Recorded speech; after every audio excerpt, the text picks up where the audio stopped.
Hi friends, welcome to భవిష్య vlogs. ఈరోజు మన రెసిపీ వచ్చేసి ఒక మంచి హెల్తీ రెసిపీని అయితే చూపిస్తున్నాను ఫ్రెండ్స్. మనకు జీవితంలో నడుము నొప్పి రాకుండా మనకు ఎముకలకు మంచి బలాన్ని ఇస్తుంది.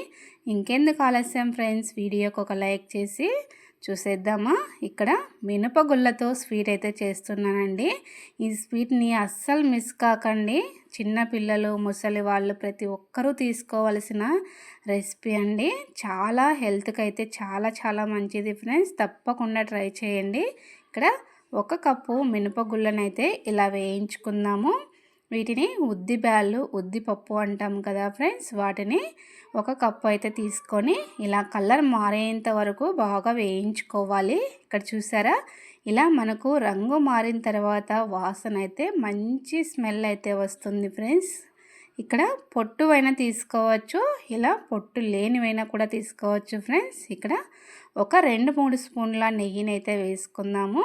ఇప్పుడు ఇక్కడ వచ్చేసి నేను కాజు, పిస్తా చిన్న ముక్కలుగా డ్రై ఫ్రూట్స్ని అయితే కట్ చేసుకున్నాను. ఇప్పుడు వీటిని కూడా నెయ్యిలో వేయించేసి పక్కకు తీసేసుకుందాము. నిజంగా ఫ్రెండ్స్, హెల్త్కి అయితే చాలా మంచిదండి. తప్పకుండా ట్రై చేయండి ఫ్రెండ్స్. మనము బయట ఎన్నో డబ్బులు ఖర్చు పెట్టి తినే బదులు ఇంట్లో ఇలాంటి హెల్తీ రెసిపీని చేసి పెట్టండి. ఇంటిల్లిపాదికి కూడా ఆరోగ్యానికి చాలా మంచిది. రోజు ఒక్కటి తిన్నా చాలండి. ఇక్కడ మినపగుళ్ళు మనము చల్లారిన తర్వాత వీటిని మెత్తగా పౌడర్లా చేసుకోవాలి.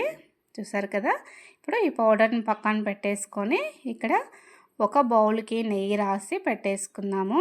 నెయ్యి రాసుకొని మనం ఇంతకుముందు వేయించుకున్న డ్రై ఫ్రూట్స్ని కూడా ఈ బౌల్లోకి వేసేసుకుందాము. ఇక్కడ గార్నిష్ కోసం మనము కొంచెం ఎక్కువగానే వేసుకోండి. ఇలా వేసుకున్న తర్వాత పక్కన పెట్టేసుకుందాము.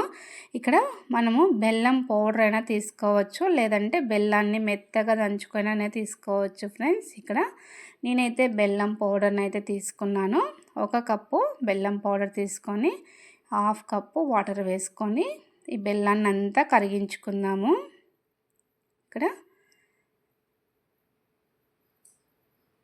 ఇప్పుడు కరిగిపోయి మనకి లేత తీగ పాకం అనేది రావాలి. మనం ఇక్కడ ఈ బెల్లం అనేది మనం నార్మల్గా బెల్లం తీసుకుంటే వడకట్టుకొని తీసుకోండి ఫ్రెండ్స్. నేనైతే ఇక్కడ బెల్లం పౌడర్లో ఎలాంటి నలకలు అయితే ఉండవు, ఇసుక అలాంటివి, అందుకనేసి డైరెక్ట్గా చేసుకుంటున్నాను. మీరు కావాలంటే దీన్ని వడకట్టేసుకొని తీసుకోవచ్చు. ఇక్కడ చూసారా, మనకి ఇప్పుడు ఈ బెల్లం సిరప్ అనేది లేత తీగ పాకంలాగా రావాలి. ముదురు పాకం వచ్చిందనుకో మనకి స్వీట్ అనేది గట్టిగా అయిపోతుంది, బర్ఫీలాగా రాదనమాట. ఇలా లేత తీగ పాకంలాగా కొంచెం ఇలా పాకం వచ్చేసినాక ఇక్కడ స్టవ్ ఆఫ్ చేసుకొని ఇప్పుడు ఇందులోనే కొంచెం నెయ్యిని వేసుకోండి. ఒక 1/2 కప్పు అంతా నెయ్యిని అయితే వేస్తున్నాను. ఇక్కడ నేనైతే స్టవ్ ఆఫ్ చేశాను అనుకొని మిస్టేక్ అయితే చేశాను ఫ్రెండ్స్. ముందుగా స్టవ్ ఆఫ్ చేసుకొని నెయ్యి వేసుకున్న తర్వాత మనము ముందుగా గ్రైండ్ చేసుకున్న ఈ పౌడర్ని ఇందులో వేసుకొని కలిపేసుకోండి. ఇప్పుడు ఈ బెల్లం వాటర్లో మనకి మినపపిండి అంతా కూడా బాగా కలిసేలాగా కలుపుకోవాలి. మనము స్టవ్ ఆన్లో కనుక పెట్టుకున్నాం అనుకో మనకి గట్టిగా అయిపోతుంది. నేను చేసిన మిస్టేక్ అదే ఫ్రెండ్స్, మీరు కూడా చేయొద్దండి. స్టవ్ ఆఫ్ చేసుకొని అంతా కూడా బాగా కలిపేసుకోండి. మనకి పాకం కూడా ఎక్కువగా వచ్చిందనుకో మనకి బర్ఫీ అనేది మెత్తగా రాదు, గట్టిగా అయిపోతుంది, విరిగిపోతుంది. ఇలా అంతా కలిపేసుకున్న తర్వాత మనం ముందుగా నెయ్యి రాసుకొని డ్రై ఫ్రూట్స్ వేసుకున్న బౌల్లోకి అయితే ఈ మిశ్రమాన్ని అంతా వేసేసుకొని బాగా కలిపేసుకుందాము. నేను చేసిన మిస్టేక్ వల్ల ఇక్కడైతే కొంచెం గట్టిగా అయిపోయింది ఫ్రెండ్స్. ఇక్కడ ఇలా అంతా కూడా స్ప్రెడ్ చేసేసుకొని గట్టిగా ఒత్తేసుకోవాలి. ఇప్పుడు ఇంకొక ప్లేట్లోకి టర్న్ చేసేద్దాము. ఇలా ట్యాప్ చేస్తూ రిమూవ్ చేసుకోవాలి. మనకి ఇది కొంచెం ఆరిపోయిన తర్వాత బాగా వస్తుంది. నేనైతే వెంటనే తీసేసాను, కొంచెం సరిగా అయితే రాలేదు.